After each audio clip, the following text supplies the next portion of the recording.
बिस्मिल्लाहिर्रहमानिर्रहीम। अस्सलाम वालेकुम। आज बनाना डेज़र्ट बनाएंगे, बहुत मज़े का बनेगा।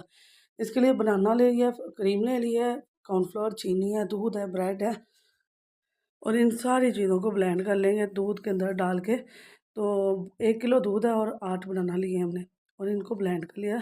ये देखें, यहाँ हमने बर्तन के अंदर रख लिया। 5 से 6 मिनट और या 7 मिनट लगेंगे और ये थिक हो जाएगा। सारी चीज़ों को हमने मिक्स कर लिया था और यहाँ हमने चीनी को कैरेमलाइज़ किया और इसके अंदर हमने बनाना डाले, कट किए हुए बनाना डाल के इसकी आंच बंद कर दी हमने और फिर इसको डेज़र्ट के ऊपर हमने सेट कर लिया। दोनों डेज़र्ट को हमने सेट कर लिया। बहुत ज़बरदस्त और मज़े का बना है और बहुत ही यम्मी बना। दोनों को थोड़ा सा ठंडा करके फिर हमने फ्रिज में रखा और इसे हमने एंजॉय किया। बहुत मज़ा आया। को कोई भी पार्टी के लिए आप ये रख सकती हैं। तो बहुत मज़े का। यहाँ अब मैं बंद कर दूँगी चूल्हा और हम डेज़र्ट सेट कर लिया। नीचे हमने बनाना वाला डेज़र्ट डाला।